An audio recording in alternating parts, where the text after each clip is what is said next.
Este é mais um Teatrando, conversas sobre teatro. Meu nome é André Ferraz e hoje nós temos aqui uma convidada muito especial, a professora da UERJ, Luciana Lira. Luciana, ela é atriz, diretora, ela é professora da área de artes cênicas da UERJ, na graduação e na pós-graduação. Ela é mestre, doutora, pós-doutora, né? Tanto em artes cênicas quanto nessa relação com a antropologia. E o assunto que a gente vai tratar é metodologia em artes cênicas. Esse termo foi cunhado pela própria Luciana, né? A partir de conceitos da antropologia, que ela vai falar um pouco para a gente. Eu acho que a gente pode começar por aí, né, Lu?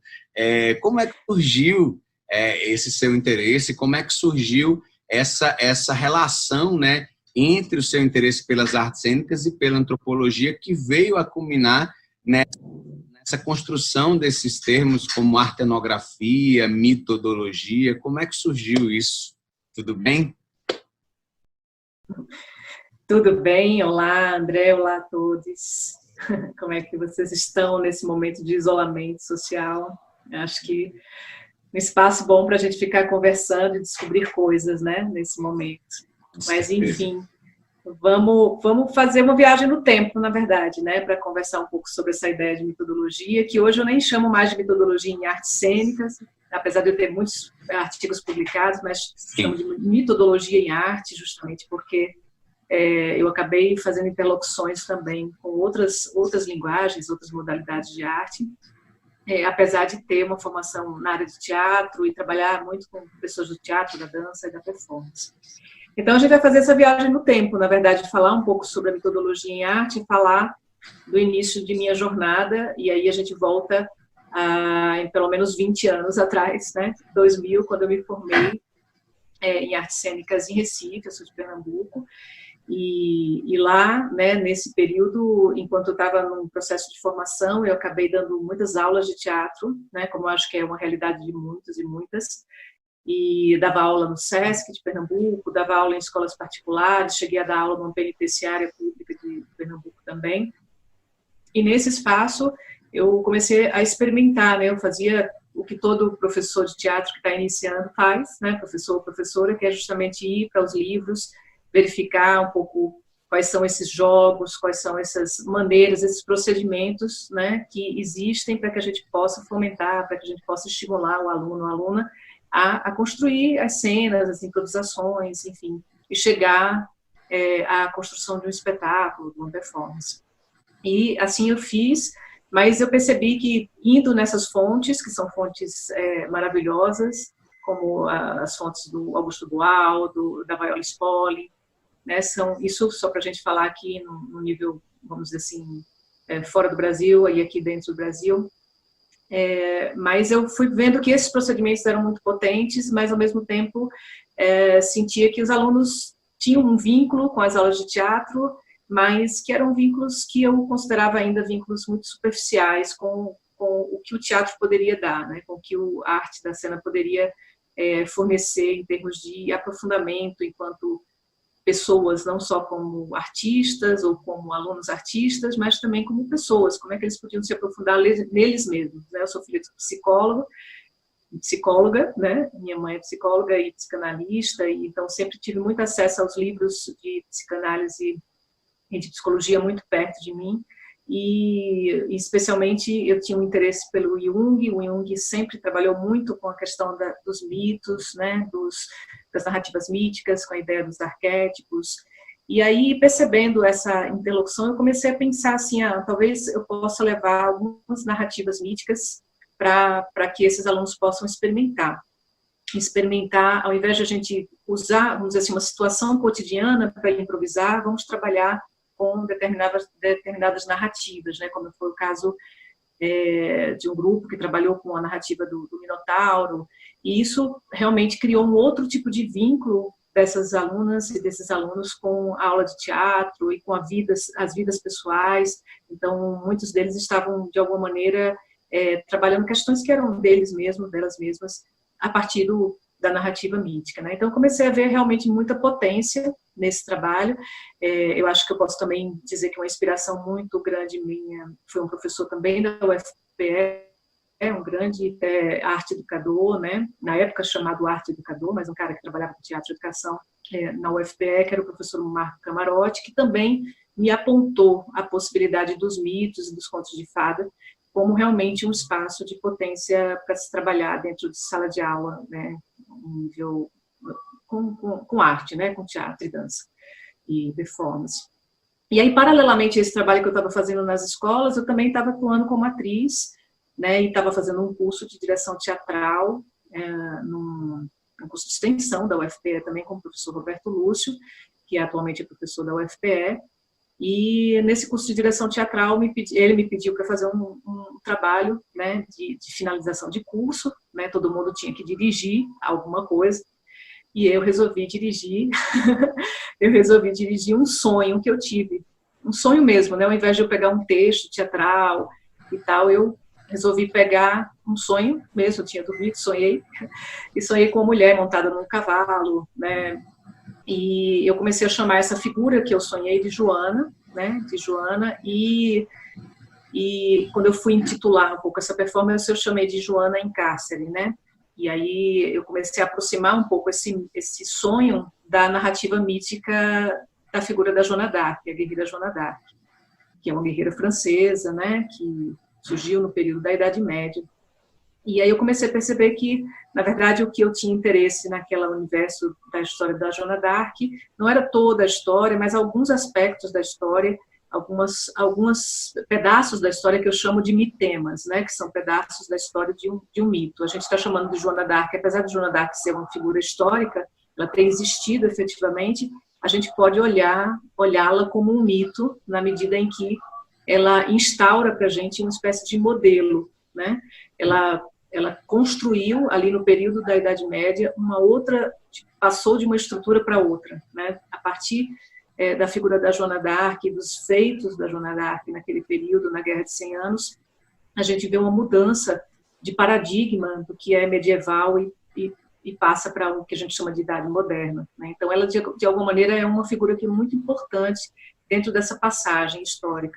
Então, a gente pode considerá-la como um mito, até porque ela perpassa o tempo e vai inspirando muitas pessoas a escrever coisas sobre ela, peças de teatro, filmes, né? E ela, enfim, foi parar no meu sonho, né? E assim foi, né? Eu fiz um trabalho cênico sobre essa figura, e essa Joana, evidentemente, não era uma Joana francesa, mas uma Joana pernambucana, com muitos aspectos que eram meus, né? Muitas questões que eu estava trabalhando, que eram minhas, e não necessariamente da Joana, mas que se articulavam com esses mitemas da história da Joana.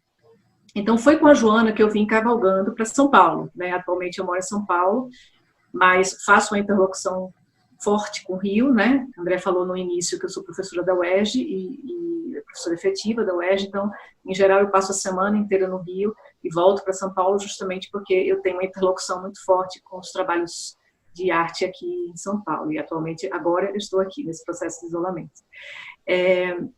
Então, eu vim para São Paulo, né, com a Joana, para exatamente ser orientada por um grande pensador do teatro e da performance, e especialmente da performance, que era o professor Renato Cohen. Renato Cohen faleceu muito cedo, né, mas ele ainda me orientou durante 1 ano no mestrado, e ele foi um estudioso que fez um livro muito importante chamado Performance como Linguagem, que de alguma maneira vai inspirar muita gente, e inclusive pessoas do teatro mesmo. E o mais interessante do trabalho do Renato é que justamente ele cria procedimentos de criação em performance, né? E aí eu fui percebendo que também, né, isso tinha uma interlocução comigo, né? E aí eu vou me aproximar da linguagem da performance, e um pouquinho antes do Renato morrer, falecer, no finalzinho do primeiro ano do meu mestrado, ele falou para mim: olha, Luciana, eu acho que a sua pesquisa tem muita relação com a antropologia, talvez fosse interessante você fazer uma disciplina com a Regina Miller. E assim eu fui fazer uma disciplina com a Regina Miller, que era professora da Unicamp no período, agora ela está aposentada, mas é uma professora que tem uma pesquisa super forte na área, com a etnologia indígena, né, com a etnografia indígena. Ela estuda os Assorini, do Xingu, e tinha uma relação muito forte com os rituais e com os mitos dos Assorini. E ela era uma pessoa que trabalhava com antropologia da dança, antropologia do teatro, especialmente da dança, né? E começou uma interlocução com a antropologia da performance, na medida em que, quando eu a encontrei, ela estava voltando de um pós-doutorado que ela estava fazendo com Richard Schechner, né? E que foi um inspirador para mim em vários aspectos na minha teoria, no trabalho que eu fui desenvolvendo. E aí eu trabalhei diretamente com Regina assim que o Renato faleceu, e foi Regina que me levou para a antropologia, né, efetivamente, como o Renato já tinha meio que previsto, né, nas profecias dele, ele era meio mestre dos magos, e eu fui realmente trabalhar com a Regina e me vinculei ao Na Pedra, que é um núcleo de antropologia, performance e drama da USP. E o Na Pedra ele é um núcleo, um grupo que vincula a antropologia à arte, né? Um grupo que tá fundamentalmente ligado à USP, à FEFELESH da USP, né? Através do professor John Dowsey, e ele faz uma articulação com o IA, com o Instituto de Artes da Unicamp, através da Regina Miller. Então, eles dois me acolheram, né? E aí eu conheci o John, e eu findei o meu mestrado discutindo um pouco essa figura da Joana. Eu fiz uma cena mesmo, né, produzi uma cena, e lá, no meu mestrado, já tem uma lista aí de procedimentos de atuação, né, como se fossem jogos, né, que eu chamo de jogos de existência, ou jogos existenciais, ou jogos rituais, que era exatamente a partir desses jogos, desses procedimentos, que eu fui desenvolvendo essa cena da Joana, assim como eu já tinha experimentado de maneira germinal ali com os meus alunos e alunas no período que eu estava no Recife, entre 2000 e 2001. Né? Eu vim para São Paulo por volta de 2003, né? E terminei o meu mestrado em 2005, lá na Unicamp. E assim foi, né? Então, já, de alguma maneira, eu não chamava de metodologia em arte, mas eram procedimentos rituais, né? Eram procedimentos que eu utilizava, que trabalhavam esses mitemas e trabalhavam esses princípios aí para o que veio a ser a metodologia em arte depois. Né? Logo depois eu entrei no doutorado, e aí acabei vinculando o próprio John, que ele era professor da USP, professor da USP, eu consegui vincular o John à Unicamp para que ele pudesse me orientar. Então, ele foi o meu orientador, né? Ele é realmente, vamos dizer assim, um dos pioneiros da antropologia da performance aqui no Brasil. Ele também estudou com Richard Schechner, assim como Regina Miller, né? E o Richard Schechner, junto com o Victor Turner, que são dois grandes teóricos, que vão lançar a mão desse trabalho com a antropologia da performance. Né? Então, a antropologia da performance é uma antropologia que a gente pode considerar uma antropologia pós-moderna, porque não é uma antropologia que não vê o antropólogo como aquele que se desloca do campo e vai lá, um campo distanciado, observa aquele universo, aquela comunidade e escreve sobre ela. Mas, muitas vezes, esse próprio antropólogo, muitas vezes não, ele é fundamentalmente parte daquele processo, né? E ele vai analisar esses processos, que são processos rituais.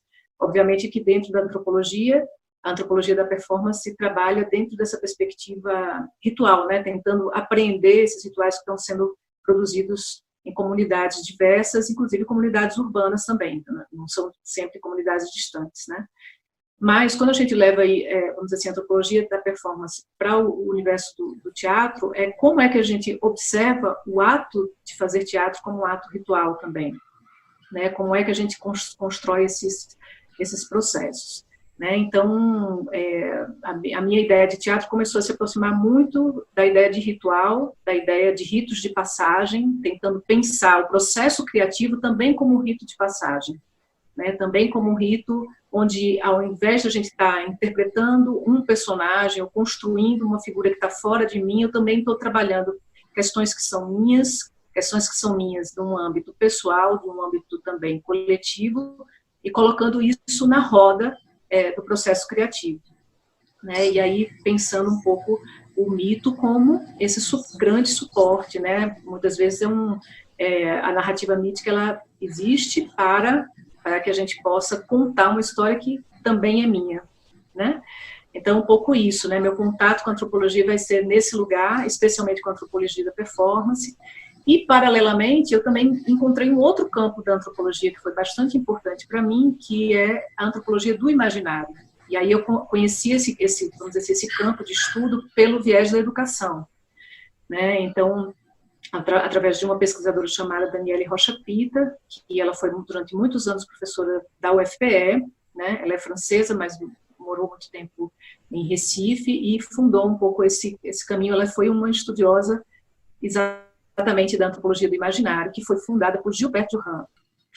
Então, a minha inspiração um pouco para construir essa ideia de metodologia em arte, como eu falei, vem realmente como um suporte, tem como suporte a antropologia da performance, mas também a antropologia do imaginário, que, como eu estava falando, de alguma maneira tem uma relação com a ideia instaurada pelo Gilbert Durand. Gilbert Durand, ele é um sociólogo francês que vai exatamente cunhar essa palavra metodologia, mas ele usa essa ideia de metodologia dentro do contexto sociológico.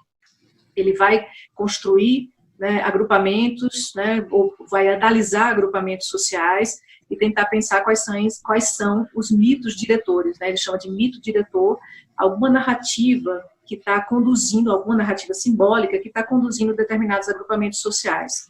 Isso aí ele vê dentro desse campo, né, no campo sociológico, como eu estava falando, mas, na real, quando eu transponho isso para a minha experiência dentro da sala de aula, dentro das conduções de processo criativo, eu começo a chamar esses mitos diretores, ou esse mito diretor, de mito guia, dentro do processo criativo, né? Então, quando eu agrupo também, vamos dizer assim, os meus alunos e alunas, ou quando eu trabalho com atores e atrizes, ou bailarinos, bailarinas, enfim, dependendo da linguagem, performers, eu estou trabalhando dentro de uma perspectiva onde eu vou olhar aquele grupo e perceber qual o mito que está um pouco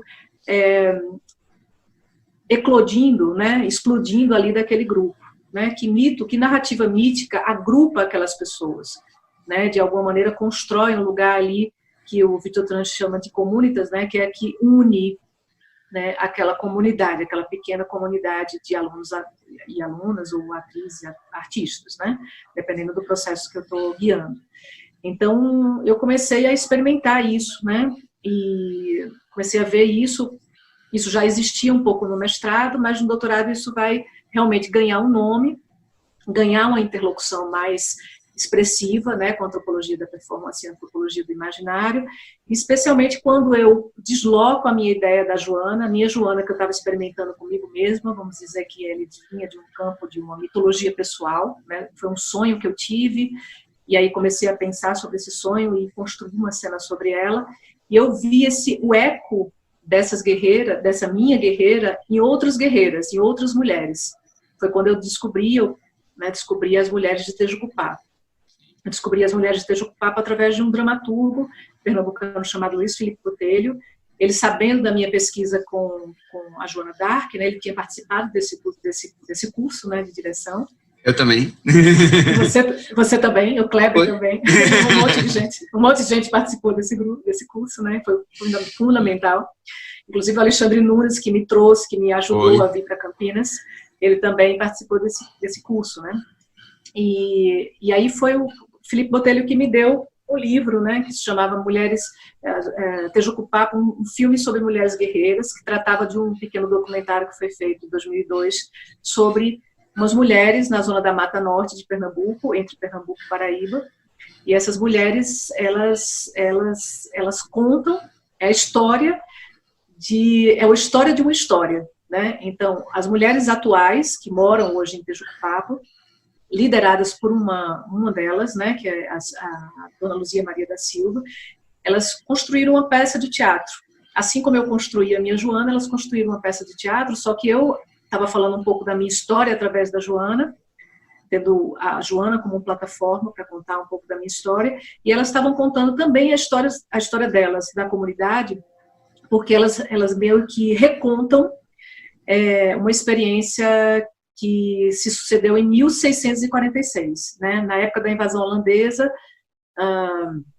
as mulheres, né, desse lugarejo chamado Tejucupapo é uma palavra indígena que significa lamaçal, e lá elas estavam protegendo aquele lugarejo justamente porque os homens tinham saído para a guerra entre, né, holandeses e pernambucanos, né, brasileiros, e Olinda e Recife, e elas ficaram guardando aquele espaço, só que soldados holandeses meio desguarnecidos, querendo saquear pequenos lugarejos, resolvem atacar Tejucupapo, e conta-se que essas mulheres defenderam aquele espaço, né, defenderam aquela terra, e ganharam. Então, de alguma maneira, é o primeiro combate armado, só que as armas delas são armas meio bruxescas, né? Água de pimenta que jogou nos olhos dos inimigos e tal, e paus e pedras, que elas venceram esses soldados holandeses e foram reconhecidas historicamente, inclusive pelo imperador Pedro II, que vai, inclusive, montar lá, né, fincar lá um obelisco em homenagem às mulheres de Tejucupapo de 1646. Até hoje existe esse lugar, que é exatamente o lugar onde elas encenam a própria história, a história das antepassadas. Então, a gente está vendo camadas de guerreiras, né? A gente está vendo as camadas das guerreiras de 1646, a camada de guerreiras das mulheres de Tejucupapo atualmente, e eu que vou fazer essa interlocução com essas mulheres lá, né, me intitulando também uma guerreira, né? E aí eu tenho esse diálogo com essas mulheres, levo atrizes para lá, também para a comunidade, outras atrizes como eu, e lá a gente tem uma interlocução com essas mulheres e a gente vai ter uma trama, né, um lugar meio quase simbiótico, né, com essa comunidade, que eu começo a intitular esse trabalho que eu fiz de deslocamento para a comunidade de arte e etnografia. Né? Na antropologia, a gente usa a palavra etnografia justamente para esse deslocamento do antropólogo, do seu locus, né, para um locus de alteridade de outros, onde ele vai fazer, né, uma interlocução com esses outros. E dentro da arte eu começo a entender que o que a gente estava fazendo era um processo de arte e etnografia, ligado fundamentalmente a essa ideia da antropologia da performance, né, que é uma antropologia que pensa esses outros, essa alteridade, como também parte nossa, como parte de nossos espelhos, são espelhos estilhaçados, né? Então, parte das minhas guerreiras também estavam lá e vice-versa. Então, tem um processo de retroalimentação. Então, o que acontece é que eu vou fundar um pouco esse termo, né, arte e etnografia, e defendo ele também no doutorado, junto com a metodologia em arte. Então, eu começo a pensar que a arte e etnografia é parte da metodologia em arte. Então, não existe metodologia em arte, não existe você construir esse processo dentro do laboratório, dentro do processo, da sala de ensaio, sem que você também comece a fazer um trabalho de espelhamento com esses outros, né? O que esse mito que está regendo a gente aqui também se espelha com o que está acontecendo no mundo. Eu uso muito uma perspectiva do mito do Narciso, né? Eu gosto muito dessa ideia do mito do Narciso, que a gente sempre tem a ideia do Narciso de uma maneira bastante patológica, pela via da psicologia, né? Pensar o Narciso como um lugar onde você está só se olhando, né? Então, quando eu falo de aspectos que são pessoais, também são aspectos que espelham uma comunidade, né? O que eu estou passando não é um problema só meu, é um problema comum, muitas vezes, né? Então, quando a gente olha para o mito do Narciso, a gente vê de uma outra perspectiva, né? Se a gente for olhar para o mito do Narciso de verdade, a gente vai ver que o Narciso, quando está se olhando na água, primeiro que é uma água, não é um espelho, né? Então, a água, ela é sempre movente e sempre viscosa e sempre, né? Ela está passando sempre, já diria Heráclito. Então, quando o Narciso se olha, ele está olhando para o fundo, ele está olhando para o fundo dele mesmo, ele está olhando para si mesmo, mas, ao mesmo tempo, ele está olhando para o mundo que está refletido sobre essa água e que isso sempre é algo que está se movendo, né? Nunca é fixo.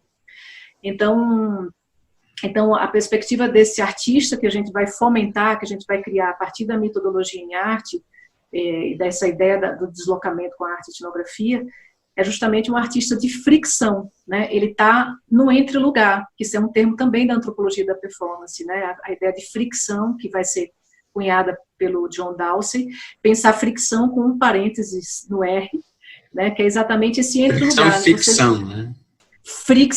Fricção, da friccionar, e também ficção, né? Então, você está construindo algo que é modelado, que é, né, artificial, mas ao mesmo tempo você está friccionando com algo que é de um plano real. Né? Então, o que o Victor Tanner observava, o Richard Schneckner, que nesses rituais acontecia um pouco esse fenômeno, né? Que é um pouco a vida real que está se misturando com a vida ficcional. Né? Isso a gente vê também nos brincantes da cultura popular no Cavalo Marinho, por exemplo, você vê que esses brincantes, eles são parte deles mesmos, estão ali naquelas personagens, não são puramente personagens, são máscaras, evidentemente, mas são máscaras rituais deles mesmos, né? São máscaras rituais que eles estão contando também a história deles como resistência, como povo, estão contando, né? São várias camadas que estão sendo contadas ali. Então, aí eu vou, vamos dizer assim, criar esses 3 termos e vou defender isso no doutorado, né?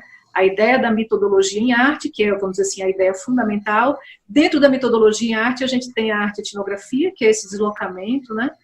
E, ao mesmo tempo, a gente, a partir desses dois caminhos, dessas práticas, você constrói, a ideia é construir esse artista de fricção, né? Ou essa arte de fricção. E aí é quando eu chego nos feminismos, né? Primeiro, eu ia perguntar isso. Exatamente, desde sempre... E o motim, e o grupo motim?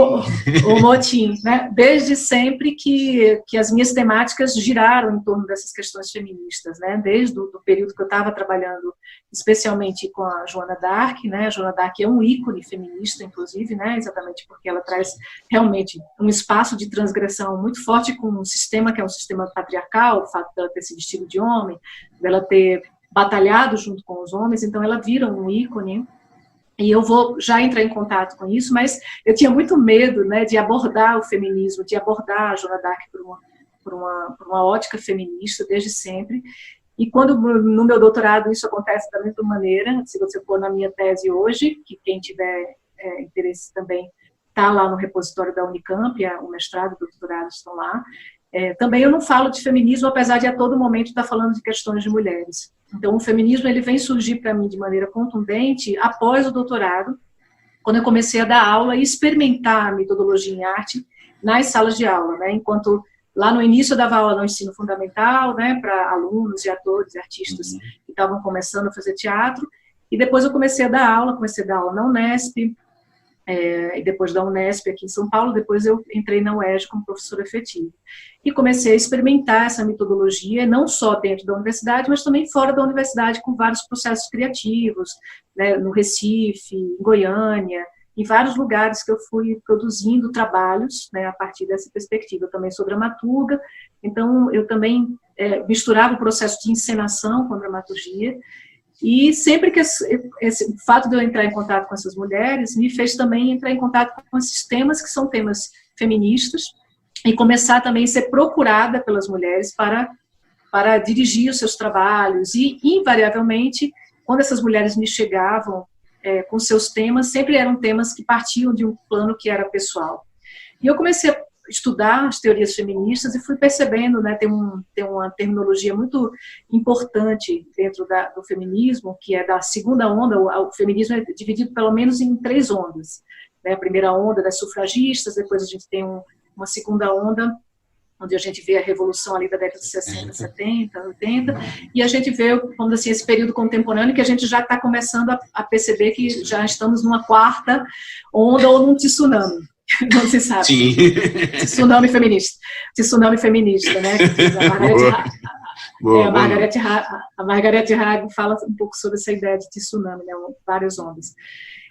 Então, nessa segunda onda tem um slogan muito forte que chama "O pessoal é político", né? Que é "O pessoal é político".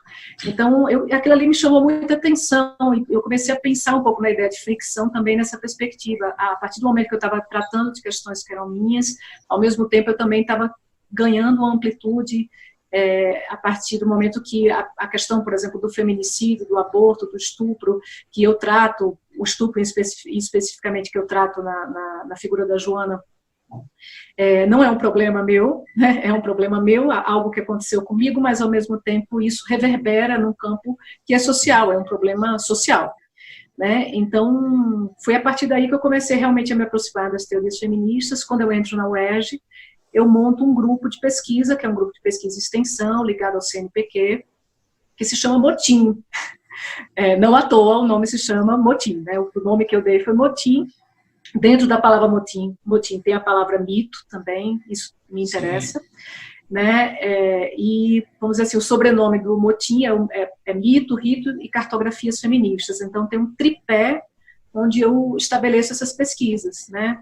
discutir o mito e o rito como plataformas para discussões Sim. que são feministas, né? E aí eu comecei a orientar pesquisa de mestrado, doutorado no PPG Artes. O Grupo Motim é um grupo interinstitucional, ele liga também a UERJ, né, a UDESC, que é uma universidade que eu tenho uma interlocução muito forte, também oriento lá, e também a UFRN. Então, vai do Nordeste, passa pelo Sudeste, vai até o Sul, transitando. Então, tem pesquisadores e pesquisadoras que estão trabalhando sobre esses temas nesses vários lugares, entre pesquisa de doutorado, mestrado, iniciação científica, e isso tem sido uma alegria muito grande, reunir esses pesquisadores e pesquisadoras, justamente porque sai um pouco de mim, né, porque eu acho que a pesquisa ela vem muito de um plano pessoal e vai construindo um espaço de interlocução com uma comunidade acadêmica e com a comunidade artística, né, porque paralelamente a isso eu nunca parei minha carreira artística para viver só na academia, então eu atuo como atriz até hoje, dirijo espetáculos, produzo dramaturgias, enfim, e assim tem sido, né, então a metodologia em arte acaba sendo realmente um caminho. Eu não chamo de método, não é uma palavra que eu gosto, justamente eu levo para a ideia de metodologia, justamente porque eu não quero falar de metodologia, né, porque eu sempre penso método como lugar fixo, né, eu sei que método tem várias acepções, mas em geral, para o plano comum, método traz algo fixo, né, e a metodologia ela não tem essa ideia, né? São procedimentos, é um conjunto de procedimentos que produzem a cena, né? Que ajudam a produzir essa cena, mas não são procedimentos ou jogos rituais fixos, jogos existenciais fixos, né? Para um coletivo existe uma aplicação, uma vivência de determinados procedimentos, para outros, isso depende do mito-guia, isso depende do processo. Às vezes esse mito-guia, ele surge até antes desses coletivos se formarem, às vezes os coletivos que determinam esse mito-guia, enfim. Isso tem um conjunto de variações muito grande. Então, por isso que eu não chamo de método, chamo muito mais de caminho de criação, né? Um termo que eu venho usando bastante nos meus textos, quando eu escrevo e tal, pensar a metodologia em arte como um caminho de criação, né? É um pouco, acho que é isso.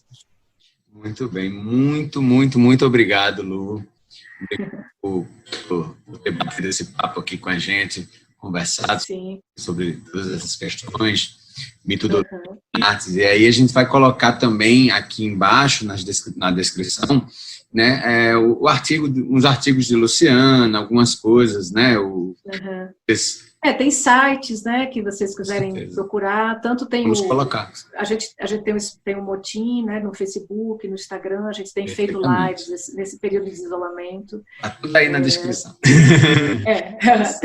Tem a Una Luna também, que é um espaço que eu tenho aqui em São Paulo, um estúdio, né, onde eu trabalho, uma sala mesmo de trabalho, e, enfim, que também tem um site, tem lá falando sobre os processos criativos e alguns textos. Perfeito. Obrigada, André. Obrigada ao Teatrando, que maravilha essa iniciativa, né? Que isso fique registrado e que vire muitas outras coisas. Muito bom.